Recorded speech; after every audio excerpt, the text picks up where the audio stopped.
¿Alguna vez te has preguntado sobre la verdadera identidad del anticristo? ¿Y si lo estamos buscando en el lugar equivocado? Hoy exploraremos una intrigante evidencia contenida en una antigua tabla de arcilla y un número oculto en varias profecías bíblicas que revelan el día exacto en que emergería un líder mundial. Más sorprendente aún, veremos cómo un hombre que asumió el poder en ese día está profundamente conectado con la figura del anticristo y con Babilonia en los tiempos finales. Para entender quién es el anticristo, necesitamos analizar la palabra. El término se compone de dos partes: anti, que puede significar contra o en lugar de, y Cristo, que significa el ungido. Cristo puede referirse directamente a Jesús o a cualquier persona ungida, como reyes o sacerdotes. Por lo tanto, el anticristo no es solo alguien que se opone a Cristo, sino también alguien que intenta ocupar su lugar, asumiendo una posición de autoridad y salvación. En el final de los tiempos, ambos personajes descritos en el Apocalipsis, la bestia y el falso profeta, trabajarán en contra de Jesucristo. Por ello, podemos considerar que ambos encajan en el concepto de anticristos. Sin embargo, el papel más oscuro está reservado para el falso profeta, quien dirigirá al mundo a adorar a la bestia como si ésta fuera divina. Engañará a millones con señales y prodigios, reforzando la adoración a este líder global como si fuera un sustituto de Cristo. En el libro de Apocalipsis encontramos la descripción de dos personajes que tendrán roles cruciales en los eventos finales de la historia de la humanidad. El primero es llamado la bestia, un líder que librará guerras y ejercerá dominio sobre todo el mundo. El segundo es el falso profeta, un hombre que realizará milagros y engañará a las masas, llevándolas a aceptar la marca de la bestia. Pero, ¿cuál de ellos sería el anticristo? En la narrativa del fin de los tiempos presentada en la Biblia, dos personajes emergen como piezas centrales en el conflicto espiritual global: el falso profeta y la bestia. El falso profeta, descrito como un líder espiritual de gran influencia, realizará señales y milagros impresionantes, utilizando su poder para obligar a la humanidad a aceptar la marca de la bestia y seguirla como si fuera un dios. Esta figura carismática desempeñará el papel de engañar a las masas, desviándolas de su verdadero propósito divino. La pregunta que muchos se hacen es: ¿cuál de estos dos hombres será el anticristo? Curiosamente, la Biblia nos presenta una visión más amplia. En el Nuevo Testamento, especialmente en las epístolas de Juan, aprendemos que existen muchos anticristos. La palabra anticristo se compone de dos partes: anti, que puede significar contra o en lugar de, y Cristo, que significa el ungido. Aunque el término se asocia comúnmente con Jesucristo, también puede referirse a otros ungidos, como reyes o sacerdotes en el contexto bíblico. Con esto, queda claro que el anticristo no es solo quien se opone directamente a Cristo, sino también cualquier figura que intenta sustituirlo, usurpando su lugar de autoridad divina. Desde esta perspectiva, tanto la bestia como el falso profeta pueden ser vistos como anticristos, ya que ambos trabajarán en contra del propósito de Jesucristo en los últimos días. Aunque ambos personajes son descritos como agentes del mal, el papel del falso profeta es singular. Será el encargado de llevar a las personas a adorar a la bestia. Esta adoración será más que política o cultural. Será espiritual, posicionando a la bestia como un falso dios. Por lo tanto, el falso profeta será el catalizador que conectará al mundo con el gobernante global, consolidando su influencia y poder como el salvador sustituto de la humanidad. Este gobernante mundial actuará como un sustituto de Cristo, quien vino a salvar al mundo, así como Hitler se veía a sí mismo como el salvador de Alemania. Entonces, cuando las personas hablan sobre el anticristo, generalmente se refieren a este hombre que gobernará el mundo. ¿De dónde vendrá este gobernante mundial? ¿Y cuándo aparecerá? Encontramos una pista sobre la identidad de este gobernante en el capítulo 50 de Jeremías. En esta profecía, el hombre que gobernará el mundo en los últimos tiempos se llama Nabucodonosor, rey de Babilonia. Nabucodonosor fue el rey de Babilonia hace miles de años, y en esa época Babilonia era el imperio más poderoso que el mundo jamás había visto. Sin embargo, algunas décadas después de la muerte de Nabucodonosor, el imperio babilónico fue finalmente conquistado, la ciudad de Babilonia fue abandonada y desapareció. La Biblia utiliza la figura de Nabucodonosor y el grandioso imperio babilónico como una metáfora poderosa, señalando a otro líder e imperio que surgirán al final de los tiempos. El imperio babilónico, con su dominio opresivo e idólatra, se convierte en un símbolo de un poder global que controlará las naciones poco antes del regreso de Jesucristo. En el libro de Apocalipsis, encontramos una descripción de la Babilonia del fin de los tiempos, que dominará a los reyes de la tierra, ejerciendo un control absoluto sobre los aspectos políticos, económicos y religiosos del mundo. Este imperio global, simbolizado por Babilonia, representa una concentración de poder e influencia en varias esferas. La Babilonia del fin de los tiempos será una fuerza política que manipulará gobiernos e imperios, una fuerza económica que controlará el flujo financiero mundial y una fuerza religiosa que desviará a las personas de la verdadera adoración a Dios, imponiendo un sistema de creencias falsas y opresivas. Bajo el liderazgo de un hombre llamado la Bestia, o el Anticristo, este imperio ejercerá un control tiránico y anticristiano sobre la tierra, preparando el terreno para los eventos finales que anteceden a la segunda venida de Cristo. Pero, ¿cómo podemos entender el verdadero significado y la ubicación de esa Babilonia? Para eso, necesitamos regresar a la profecía enigmática encontrada en el libro de Daniel. Las visiones y sueños que Daniel recibió son clave para comprender el futuro del mundo, especialmente lo que respecta al poder que se levantará en los últimos días. Daniel, que interpretó los sueños de Nabucodonosor, reveló el ascenso y la caída de varios imperios, siendo Babilonia el primero, simbolizando el imperio del poder humano y el orgullo. Cuando Daniel recibe la visión de los 4 imperios que gobernarían la tierra, habla de una bestia que se levantaría, un imperio cuyas características encajan perfectamente con la descripción de la Babilonia del fin de los tiempos, un liderazgo cruel, idólatra y totalitario. Este imperio será una mezcla de poder político, económico y religioso, que someterá a las naciones, obligándolas a aceptar la marca de la bestia, una referencia al control global que Babilonia ejercerá sobre los individuos. Al estudiar más profundamente estas profecías, vemos que la Babilonia del fin de los tiempos no será solo una ciudad geográficamente localizada, sino un sistema global que trasciende las fronteras físicas. Ese poder será representado por una entidad política y religiosa que, bajo el liderazgo del Anticristo, abarcará todo el mundo, llevando a muchos a desviarse de la verdadera fe y a inclinarse ante un falso Mesías.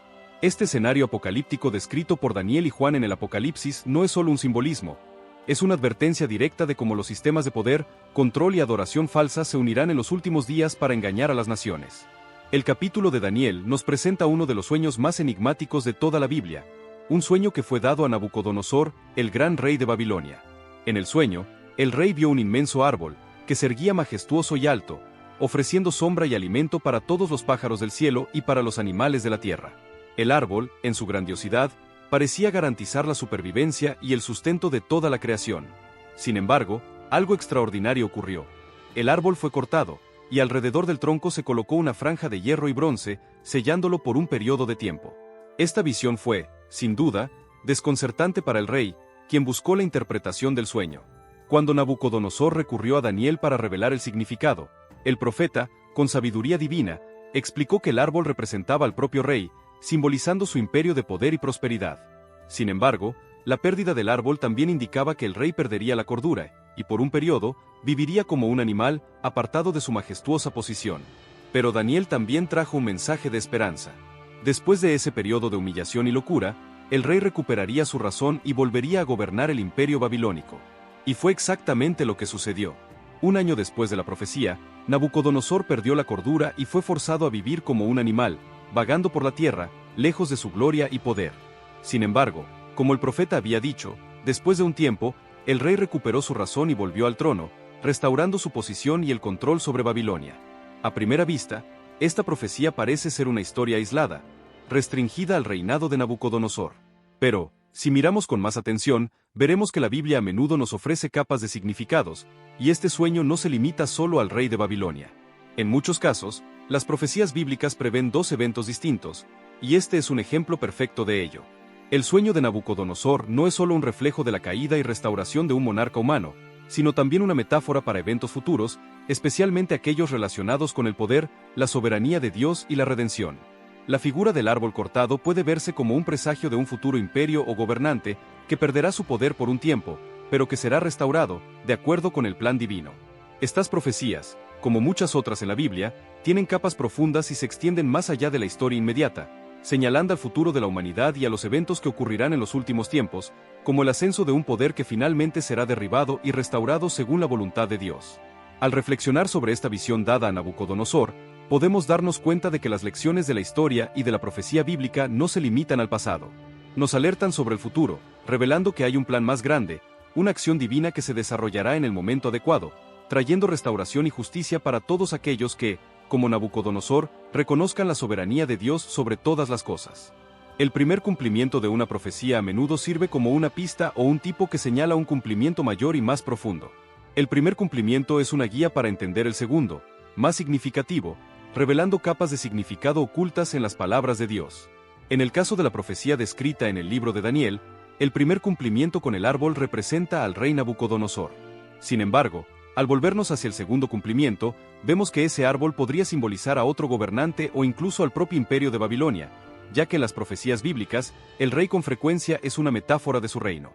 En el primer cumplimiento, Babilonia quedó sin gobernante durante un periodo de 7 veces, lo que representa una ausencia de poder y liderazgo. Esta misma ausencia de gobernante se repetiría en el segundo cumplimiento, con Babilonia nuevamente sin liderazgo durante 7 veces. Pero, ¿qué significa exactamente 7 veces? La respuesta a esta pregunta se encuentra en el libro de Apocalipsis.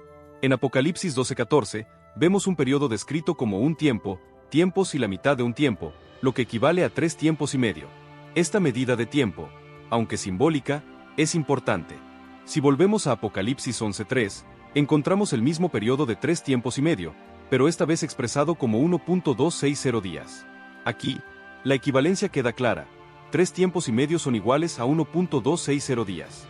Ahora, si duplicamos este periodo de 3 tiempos y medio, obtendremos 7 veces, lo que nos da un total de 2.520 días.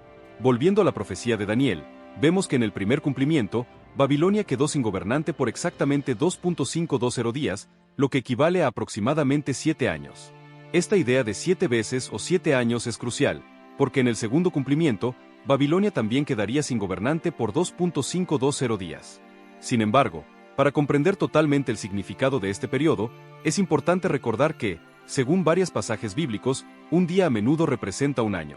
Por lo tanto, los 2.520 días de ausencia de gobernante, representando 7 veces o 7 años, no deben ser vistos solo como una cuenta literal de días, sino como un símbolo del periodo de gobierno y control que quedará sin liderazgo, reflejando un ciclo de transformación profunda y significativa para el imperio. Esta duplicación de significados y capas temporales nos ayuda a entender el patrón profético que se cumple en 2 fases. La primera, con un periodo de caída de Babilonia en relación con su liderazgo terrenal, y la segunda, cuando la Babilonia del fin de los tiempos pasará por un periodo similar, marcado por la ausencia de un líder legítimo, preparando el escenario para el inminente regreso de Cristo y el establecimiento de su reino eterno. En el capítulo 4 de Ezequiel, el profeta es instruido por Dios a acostarse sobre el lado derecho y luego sobre el lado izquierdo, contando días que representaban años de un futuro periodo. Esta acción aparentemente simple de acostarse sirve como una metáfora profunda para lo que Dios estaba a punto de revelar. Cada día representando un año, esto nos lleva a un descubrimiento sorprendente. En el cumplimiento de la profecía en el libro de Daniel, Babilonia podría quedarse sin gobernante durante 2.520 años. Si entendemos que un día en el contexto profético representa un año, esta revelación podría ser una indicación de que el reino de Babilonia sería cortado y quedaría sin liderazgo durante un largo periodo, hasta que un nuevo gobernante surgiera y Babilonia comenzara a levantarse nuevamente como un imperio mundial bajo el mando de la bestia o el anticristo. Para entender este periodo de 2.520 años, necesitamos examinar el momento exacto en que Babilonia fue conquistada y perdió su gobernante. Sabiendo cuándo ocurrió esto, podemos calcular el momento exacto en que un nuevo líder asumiría y Babilonia comenzaría a crecer nuevamente. La clave para este descubrimiento está en lo que la Biblia nos revela en el libro de Daniel, donde vemos eventos profundos relacionados con el ascenso y la caída de Babilonia. Justo después del sueño de Nabucodonosor en el capítulo 4 de Daniel, el libro avanza en el tiempo para describir la caída del imperio babilónico en el capítulo 5. Durante un banquete, aparece una mano misteriosa y escribe un mensaje en la pared del palacio. El rey y sus invitados se aterrorizan, ya que no pueden entender lo que se dice. Desesperado, el rey llama a Daniel para interpretar el mensaje. Lo que Daniel revela es impactante. La inscripción Mene Mene Tekel Parsin significa que el reino de Babilonia estaba a punto de ser destruido, y Dios entregaría el imperio a los medos y persas. Sin embargo, la profecía no termina ahí. Hay un mensaje numérico oculto dentro de estas palabras que no podemos ignorar. En la explicación de Daniel, Mene representa una mina, una unidad monetaria que vale 50 ciclos. Tekel es el valor de un ciclo, y Parsin, que significa dividido, se refiere a la mitad de una mina, es decir, 25 ciclos. Si sumamos estos valores, obtenemos un total de 126 ciclos. Ahora sabemos que la moneda más pequeña en uso en esa época era la gera, y había 20 geras por ciclo. Por lo tanto, si multiplicamos 126 ciclos por 20, obtenemos el número 2.520 geras. Este número de 2.520 geras es una confirmación adicional de la profecía, y se refleja en la historia de Babilonia. Lo que esta conexión nos dice es que, según esta interpretación profética, pasarían exactamente 2.520 años antes de que Babilonia volviera a desempeñar un papel central en la historia mundial. Sin embargo, durante la celebración del banquete, mientras los gobernantes de Babilonia estaban inmersos en su placer, los medos y persas ya habían invadido y conquistado el imperio, entrando en la ciudad y trayendo el fin del imperio babilónico. Esto ocurrió en la misma noche, y la fecha exacta de este evento está registrada en la crónica de Nabonido, que afirma que, el día 14 de Kpar, Babilonia fue capturada sin lucha. Este evento histórico, ocurrido aquella noche fatídica, marca el fin de un imperio y el cumplimiento de una profecía que, de manera enigmática, apuntaba hacia el futuro. El número de 2.520 años, ahora revelado, podría ser la clave para entender cuándo Babilonia comenzará a regresar a la historia, con el imperio de la bestia levantándose para gobernar el mundo nuevamente, exactamente como lo indicaba la profecía. El 16 de Gubar, Nabonido, el último rey de Babilonia, huyó mientras el ejército de Ciro entraba en la ciudad sin enfrentar batalla.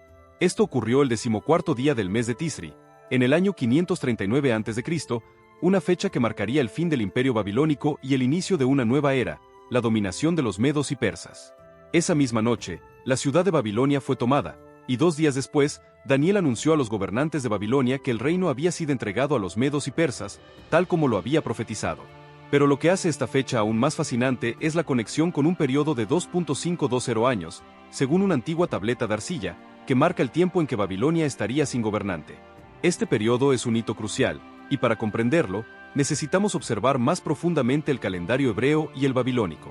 El mes de Tisri en el calendario babilónico corresponde al mes de Tisrei en el calendario hebreo, lo que permite trazar una línea de tiempo de los eventos profetizados en la Biblia. Comenzando con el 14º día de Tisri, en 539 a.C., y sumando 2.520 años, llegamos al 14 de Tisri de 1982, que en el calendario gregoriano corresponde al 1 de octubre. Y fue en ese día exacto cuando ocurrió un evento histórico trascendental.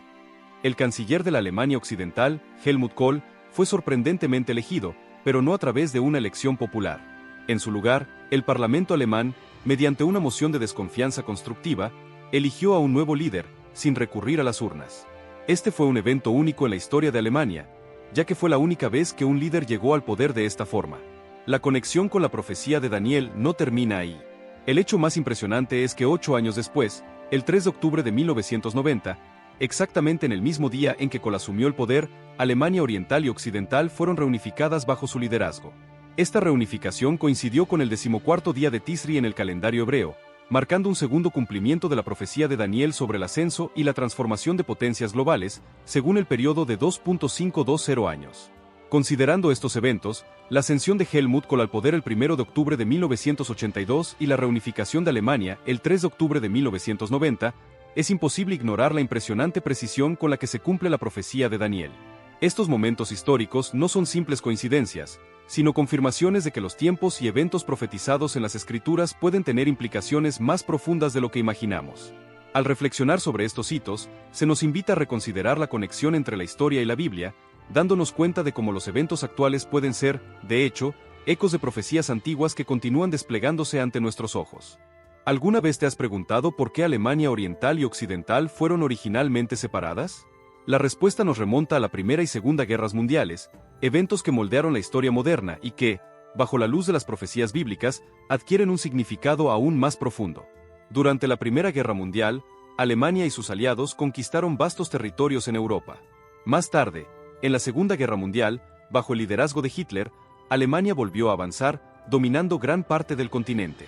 Estos eventos alarmaron a las demás potencias mundiales, que tomaron medidas drásticas para evitar que Alemania volviera a gobernar Europa. Tras la Segunda Guerra Mundial, el país fue dividido, su ejército desmantelado y muchas de sus industrias destruidas. Esta división, tanto física como económica, marcó la separación entre Alemania Oriental y Occidental, un símbolo de un continente fragmentado. Sin embargo, en 1990 ocurrió algo extraordinario. Alemania fue reunificada bajo el liderazgo de un hombre cuyo ascenso al poder coincide exactamente con el día predicho por la Biblia para el renacimiento de la Babilonia de los últimos tiempos. Helmut Kohl, figura clave en este proceso, fue más que un defensor de la reunificación alemana. Lideró la integración de los países de Europa del Este y del Oeste, transformando Europa en una potencia unificada. Helmut Kohl fue uno de los 2 arquitectos del tratado que fundó la Unión Europea, estableciendo el euro como moneda común y allanando el camino para que las naciones de Europa del Este se unieran al bloque. Este movimiento de unificación refleja una antigua profecía del capítulo 4 de Daniel, que habla de la remoción de la banda de hierro alrededor del tronco de Babilonia, permitiendo que un nuevo árbol creciera a partir de las mismas raíces. Al observar la historia, queda claro que las raíces de Europa están profundamente conectadas con Roma, Grecia y, finalmente, Babilonia. La figura misteriosa de la Babilonia de los últimos tiempos, descrita en el libro de Apocalipsis como una mujer montada en una bestia, ha fascinado a estudiosos y curiosos a lo largo de los siglos. Esta imagen simbólica resuena en muchos aspectos del mundo moderno. Curiosamente, encontramos una representación similar en el reverso de algunas monedas de 2 euros, donde una mujer montada en un toro simboliza a Europa. Esta asociación no es solo artística, sino que también está cargada de un significado profético. Uno de los principales arquitectos de la unificación europea fue Helmut Kohl, un líder visionario que desempeñó un papel crucial en la transformación de Europa en una potencia global. Este logro parece cumplir la antigua profecía de que una nueva potencia mundial surgiría de las raíces de la antigua Babilonia. Bajo el liderazgo de Kohl y sus sucesores, Alemania consolidó su posición como fuerza central en Europa, allanando el camino para que el continente se convirtiera en una superpotencia influyente en el escenario global. Es impresionante observar cómo esta secuencia de eventos parece alinearse con profecías milenarias. Desde el 1 de octubre de 1982, con la llegada al poder de Kohl, comenzó a emerger una nueva potencia mundial en Europa. Una nueva Babilonia se está formando ante nuestros ojos, pero la mayoría de las personas no perciben la magnitud de lo que está ocurriendo. Sin embargo, surge la inevitable pregunta: ¿y el anticristo? Helmut Kohl, quien se retiró de la política en 2002 y falleció en 2017, no fue el anticristo descrito en los últimos tiempos, es el líder que gobernará el mundo. Aún así, su nombramiento en una fecha que coincide exactamente con el cumplimiento de las profecías mencionadas en el capítulo 4 de Daniel nos ofrece pistas valiosas. Esta información puede ayudarnos a identificar el origen del anticristo y el papel de Europa en esta narrativa profética. La Biblia hace una predicción intrigante sobre el fin de los tiempos, diciendo que un hombre, conocido como la bestia o para muchos, el anticristo, gobernará un imperio de poder y control mundial. Este imperio, simbolizado como Babilonia de los últimos tiempos, está ganando fuerza, especialmente en Alemania y Europa, desde 1982. El anticristo, aunque no haya nacido en Alemania, terminará por dominar no solo ese país, sino también toda Europa y eventualmente, el mundo. Sin embargo, no te dejes engañar. La Biblia advierte que muchos falsos profetas surgirán en estos últimos días, y uno de esos falsos profetas será un líder religioso poderoso, que trabajará junto a la bestia. Este falso profeta utilizará la religión para manipular y controlar a las personas, engañándolas con enseñanzas distorsionadas. Pero, ¿cómo evitar caer en las trampas de esos falsos maestros? La respuesta está en la propia Biblia. La única forma de no ser engañado es conocer profundamente las Escrituras y buscar en ellas las respuestas verdaderas. No te dejes llevar por rumores o teorías. Abre tu Biblia y examina cuidadosamente lo que realmente dice. Por eso, te recomiendo que revises atentamente las Escrituras y los hechos presentados en este video. Asegúrate de que cada detalle sea verdadero y preciso, porque, como descubrirás, la Biblia no dice explícitamente que la bestia o el falso profeta sea el anticristo. Sin embargo, independientemente de quién sea el anticristo, la Biblia es clara al afirmar que la bestia, con el apoyo del falso profeta, extenderá su dominio sobre el mundo. Este escenario apocalíptico se está acercando y es fundamental estar alerta y preparado, siempre a la luz de las Escrituras. El futuro está lleno de misterios, y muchos creen que ciertos acontecimientos tienen el poder de moldear el destino del mundo. Según las profecías, 2 hombres surgirán en Europa y desempeñarán un papel central en los eventos finales de los tiempos. ¿Qué harán cuando aparezcan? No solo Europa será transformada, sino que el impacto de sus acciones podría resonar en todos los continentes. ¿Cómo afectarán a las Américas, África, Asia y Oriente Medio? ¿Jugarán países como Estados Unidos, Israel, Rusia e India un papel crucial en estas profecías? Estas son preguntas que desafían nuestra comprensión sobre el futuro y nos hacen reflexionar sobre lo que está por venir. Las profecías bíblicas hablan de un tiempo de grandes tribulaciones, pero también de esperanza para aquellos que están preparados. Por lo tanto, es crucial entender las señales, analizar los eventos que ocurren a nuestro alrededor y observar cómo las piezas del gran rompecabezas de los últimos tiempos comienzan a encajar. Quiero saber tu opinión sobre este tema.